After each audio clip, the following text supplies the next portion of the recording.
ቀይ ባህር በሚመለከት መላው የኢትዮጵያ ሕዝብ የተከበረው ምክር ቤት በአንክሮ የሚፈልገው ነገር አለ።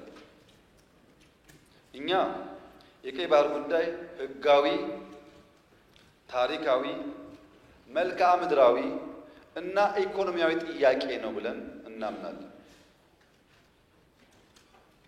ይሄ ጥያቄ አንዳንዱ ነገ ካልተመለሰ ይላል፣ አንዳንዱ ነገ እኔ ስመጣ ካልጀመርኩት ይላል።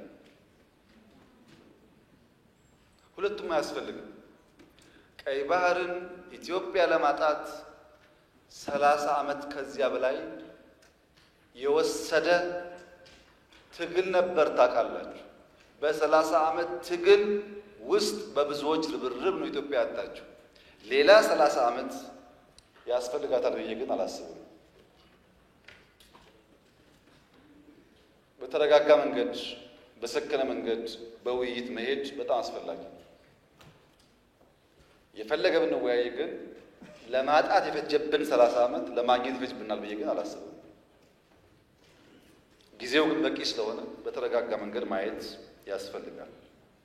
ምክር ቤት የኢትዮጵያ ሕዝብ እንዲያምፈልገው ግን ጥያቄው ስናነሳ አንዳንዱ ሾርት ስለሆነ ሚሞሪው ዛሬን ብቻ ስለሚያስብ ትንሽ ዳራውን ልስጣችሁ። መጀመሪያ ኢትዮጵያን የቀይ ባህር አክሰስ ያሳጣው ውሳኔ ማን ወሰነው? ካቢኔው ይሆናል ብለን የካቢኔውን ዶክመንት ብናገላብጥ የለም፣ ካቢኔው ያውቀው። አይ የለም ምክር ቤት ይሆናል የወሰነው ብለን ብንወስን ምክር ቤቱም አልነበረ፣ ምክር ቤት አያውቀው ውሳኔው። የለም የኢትዮጵያ ሕዝብ በሪፈረንደም ወስኖ እንዳይሆን እንዳይባል ነበርን እኛም ያኔ። የኢትዮጵያ ሕዝብ ያልወሰነው ተወካዮቹ ያላዩት ቢያንስ ካስፈጻሚ ካቢኔ ያላየው ውሳኔ ማን ወሰነው?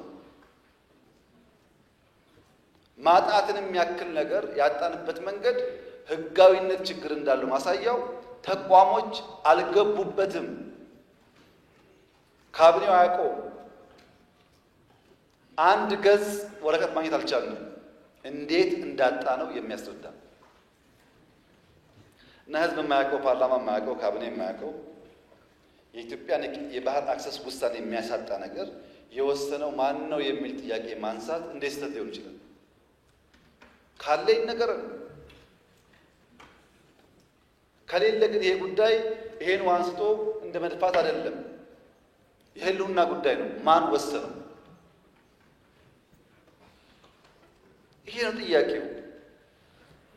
እዚህ ጋር ሁለት ችግሮች አሉ። አንደኛው የተዛባ ትርክት ውጤት ነው። የሚገባንን መጠየቅ ነውር አድርጎ የሚያስብ የሚገባንን ማንሳት ትክክል አይደለም ብሎ የሚያስብ እሳቤ፣ ይሄ ደግሞ የትርክቱ ውጤት ነው። ግን ለእናንተ ለማስታወስ እንዲሆናችሁ ከግጭቱ በኋላ በኢትዮጵያና ኤርትራ መካከል ሰላም ሲፈጠር መጀመሪያ እኔ ወደ አስመራ ተጉዤ በኋላ የኤርትራው ፕሬዝዳንት ወደ ኢትዮጵያ ሲመጡ የመጀመሪያው መድረክ ያደረግነው ሚሊኒየም አዳራሽ ነው። ብዙ ህዝብ አለበት። በላይቭ ቲቪ ሁላችሁ ወይ ነበራችሁ ወይ ሰምታችኋል። ካልሰማችሁ አሁን ገብታችሁ ዩቲዩብ ላይ ስሙት። የመጀመሪያው ስብሰባ አሰብ ነው የሚለው እሳቸው ባሉበት ለህዝብ በሚገባው ልክ የረሳችሁን ለማስታወስ ብቻ ነው። ኤርትራ ስመላለስ አስመራን ካየሁ በኋላ ከክቡር ፕሬዝዳንቱ ጋር አሰብ መሄድ ፈልጋለሁ ብዬ አሰብ ሄጄ ነበር። አሰብ ባህሩ ጋር ቆመን ያወራነው ምንድን ነው? ስለ ፖርት ነው። ተመልሳችሁ ማየት ትችላላችሁ። የት? ኤርትራ ምድር ውስጥ። ሶስተኛ የመደመር ትውልድ መጽሐፍ ላይ በግልጽ ጂኦፖለቲክስን አስፍሬ የአሰብ ጉዳይ አስቀምጬ ለኤርትራ ባለስልጣናት በስጦታ ልኬላቸዋለሁ። ሚስጥር እኮ አይደለም፣ ያውቁታል። ለሁሉም ልኬላቸዋለሁ። አራተኛ እናንተ የምታውቁት የዛሬ 6 ዓመት 5 ዓመት ባህር ኃይል አቋቁመናል እና ምን እዚህ ውስጥ ነው ባህር አቋቁመናል።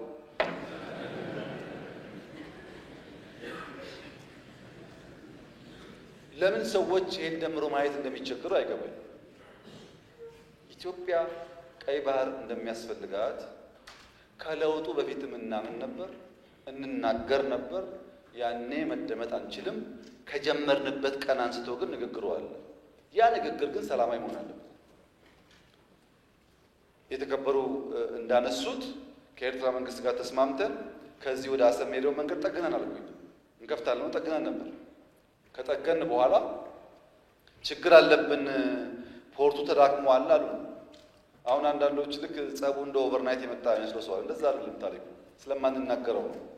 መንገድ ጠግነን ከጨረስን በኋላ ፖርቱ ችግር አለበት ሲሉ የጋራ ወዳጅ የሆነ ሀገር ለምነን ጄኔሬተር እና ክሬን በእርዳታ ወደ ኤርትራ እንዲመጣ አድርገን አሰብ ፖርት ሲደርስ የኤርትራ መንግስት አልፈልግም ብሎ መለሰ። ያኔ ነው የገባን ይሄ ነገር ለካ ተስፋ የለውም የሚለው። መንገድ ጠገን ለምንም ብናመጣም ፍላጎት አልነበረም። ወደ ኤርትራ ልክ እንደ ሱዳን ልክ እንደ ጅቡቲ በእኛ ውጪ ፓወር ትራንስሚሽን ቀጥለን ፓወር እንስጣችሁ ጄኔሬተር አትጠቀሙ ብለንም ቆይ እናስብበት ነው የተባለው።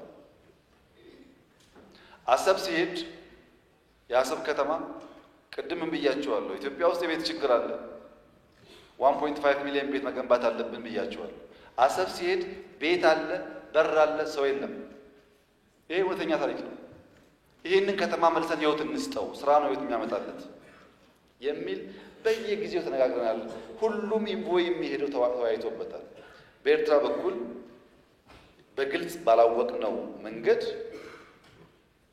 ለዚያ ጉዳይ ምላሽ ለመስጠት ብዙ ዝግጁ አልነበሩ። እሱ ቀርቶ የከፈትናቸው ወደቦች፣ ድንበሮች በሰሜን የከፈትናቸው ወዲያው ተዘጉ። ታስታውሱ ከሆነ የተዘጉት እኮ አሁን አይደለም። እናንተ ችግር እንዳለ ሳትሰሙ ነው የተዘጉት።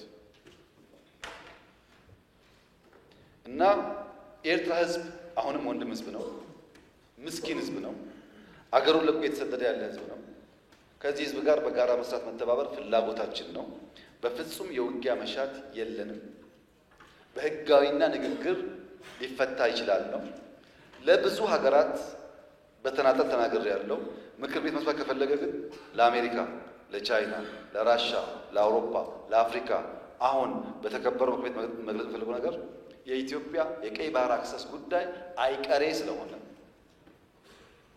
ቅድሚያ የሚሰጠው ሰላምና ንግግር ስለሆነ እባካችሁን ሸምግሉንና መፍትሄ አምጡልን። ይሄው ጥያቄያችን ነው። አሁን ሸመግልላችኋለን፣ ሰላም ያስፈልጋል እያሉ ማዘናጋት ከሆነ ግን ብዙ መሄድ አይመስለኝም። ይሄ እኔ ስለፈለጋችሁ አይደለም፣ ናቹራሊ አይሆን ነገር ይሄ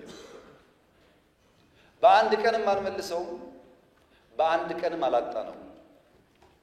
ናቹራል ሂደቱን ተከትሎ ይሄዳል። እዛው ላይ ጥያቄው የተነሳው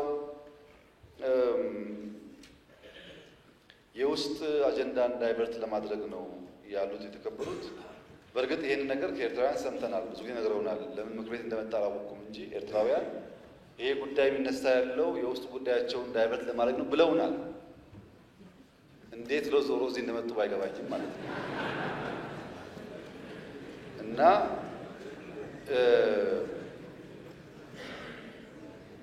በፍጹም አይደለም። ኢትዮጵያ ውስጥ ዳይቨርት የሚደረግ ነገር የለም። ልማት ነው ያለው። ኢትዮጵያ ውስጥ አቃፊ መንግስት ነው ያለው። ምንም ዳይቨርት የሚደረግ አጀንዳ የለም። የህዝብ መንግስት ነው ያለው። ለህዝብ የሚሰራ መንግስት ነው ያለው። ውጤት እያመጣ ያለ መንግስት ነው ያለው። በብዙ አፍሪካ ወንድሞቻችን የሚቀናበት መንግስት ነው ያለው። ዳይቨርት ማድረግ ሳይሆን ህጋዊ ባልሆነ መንገድ ያጣነውን ጉዳይ ማን ወሰነው ብሎ መጠየቅ ግን ከማንም ሊና ካለው ሰው የሚጠበቅ ይመስለኛል። ሚሊዮን ፐርሰንት እርግጠኛ ነኝ ኢትዮጵያ ተዘግታ አትኖርም። ማንም ፈለገም አልፈለገም አትኖርም።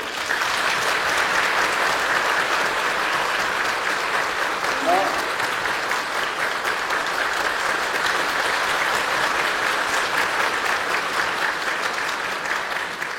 አንደኛው ችግር ትርክት ነው። የማይገባቸውን ህግ የማይፈቅድላቸውን እንደዚህ የማያደርግላቸውን ጠየቁ። የትኛው ህግ ከወሰደው በኋላ ነው የጠየቅነው? ትርክቱ መፈተሽ ያስፈልጋል። ሁለተኛው ኢትዮጵያ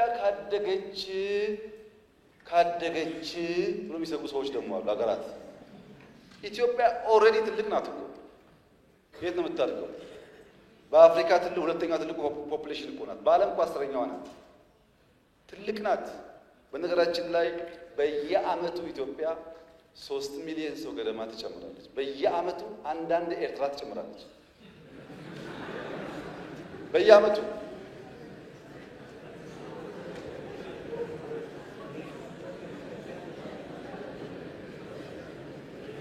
እና ኢትዮጵያ በየዓመቱ ሀገር እየጨመረች ትልቅ የሆነች ሀገር ካደገች ምን ትሆናለች ከተባለ ካደገች ታግዛለች። ሌላም ተረገው ነገር ካደገች ትረዳለች። አሁን እኮ እያደረገች ነው። ስንትና ስንት ስደተኛ ተሸክመን የለም እንደዚህ ዛሬ ሳናድግ። ይሄ ስጋት ችግር አለበትና የኛ ጎረቤቶች በሰላም መኖር እንደምንፈልግ ማወቅ አለባቸው። ታዲያ ለምንድን ነው ከኤርትራ ጋር የተጀመረው ጉዳይ ፈርለቆ የወጣው ያላችሁ እንደሆነ ፕሪቶሪያ ነው። በወደቡም ስለምን ነበር፣ በልማቱም ስለምን ነበር፣ ስንለማመጥ ነበር፣ በጣም ስንለምን ነበር። ከዛ ይሄ ነገር ይሆናል ብለን ግን ፕሪቶሪያ ስንፈራረም ትክክል አይደለም። ለምን ይቆማል? ቲፒኤልኤፍም ትግራይም ተጠቅልለው ካልጠፉ ቀጠናው ሰላም አያገኝም። እኛ እኮ ህዝባችን ናቸው፣ ልብ ከገዙ እንዲጠፉ አንፈልግም አልና አቆምን። በዚህ በኩል ማስቀጠል ሲያቅታቸው በዚያ በኩል ጀመሩ። አሁን ዋና ጉዳይ ጭቅጭቅ ውስጥ ግቡ ነው፣ ሳትዋጉ አትቀመጡ ነው። የኛ መልእክት ለኤርትራ መንግስት፣ ኤርትራውያን ወንድሞቻችን ናቸው፣ ከነሱ ጋር ውጊያ አንፈልግም። ህገወጥ የሰዎች ዝውውር ቢቀር ተጨናንቀናል። ከተማ ውስጥ እንደምታዩት የሚመጣ ሰው ካለ በህጋዊ መንገድ ቢመጣ፣ ህገወጥ ንግድ ቢቀር፣ ፎርጅድ ብር ቢቀር፣ አሜሪካ አስቀምጣቸው የምትሰሯቸው ብላክ ማርኬት ማሳደግ ቢቀር፣ እንደ ጎረቤት ምን ተሳሰብ ህጋዊነት ከተከተል በንግዱም በሚፈናቀለው ጥይት ማቀበሉን ከተዋችሁ በሰላም አብረን ለማደግ በፍቅር አብረን ለመቀጠል ከምን ጊዜውም በላይ ኢትዮጵያ ፍላጎት አላት። እኔ ልክ እንደባለፈው አሁንም አስመራ መሄድ ፍላጎት አለ። ችግር የለብኝ። ምን ከሆነ ትርፍ ካለው ትርፍ ከሌለው ጊዜ ማባከን ነው። እኔ ባሌ የመላለስበትን ጊዜ ዝም ብዬ በከንቱ አስመራ ልመላለስ አልችልም። ጊዜ የለኝም፣ ስራ አለኝ። ጦርነት አንፈልግም የምንለው በምክንያት ነው። እኛ እንዳያችሁት የሚያጓጓን ነገር አለ። የ10 ቢሊዮን ብር ኤርፖርት እንገነባለን።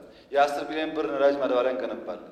የምናምን ቢሊዮን ብር ቤት እንገነባለን። ኮሪደር እንገነባለን። ይሄ ሁሉ የሚያጓጓ ስራ እያለ ሰው ጦርነት ሊያስብ አይችልም። ጦርነት የሚያስብ ስራ የሌለው ብቻ። እኛ የሚያጓጓ የምንተጋለት የምንለፋለት የልማት ስራዎች አሉ። ከማንም ጋር የመዋጋት ፍላጎት የለንም። ለምን? ውጊያው ከተነሳ የተከበረው ምክር ቤት ውጊያው ከተነሳ ውጤቱ ግልጽ ነው። ግልጽ ነው ውጤቱ። ከዛ በኋላ የያ ይሰራል። አሁን አልመጀመር ማለት ነው። አሁን ውጊያ እንትና ያግዘኛል የሚባል ነገር ሰው እንዴት ዩክሬን እያየ ፓለስቲኔን እያየ ስለማገዝ ያወራል? ማንም አይሞትልህም። ሞራል ይሰጣል እንጂ አይሞትልህም። መጨረሻ የምትሞተው አንተው ነህ። አያዋጣም። ከበደ ያለ ተሰማ አለ የሚባል አያዋጣም። ከበደ ተሰማ 10 ጥይት ያቀብልሃል እንጂ መጥቶ አይሞትልህም። አየን እኮ በቲፎዞ ውጊያ እንደማይቆም እኮ አየን። እና አንፈልግም። ልማት ነው የምንፈልገው፣ ሰላም ነው የምንፈልገው። ከማንም ጋር ግጭት ለማድረግ ፍላጎት የለንም። ከገባን ግን ግልጽ ነው ውጤቱ። አስተማማኝ አቅም ነው ያለን። ማንም አያቆመንም። ይሄ ግልጽ መሆን አለበት። ማንም አያቆመንም። ወደዛ እንዳንሄድ ሪስፖንሲብሊ መስራት አስፈላጊ ይመስለኛል።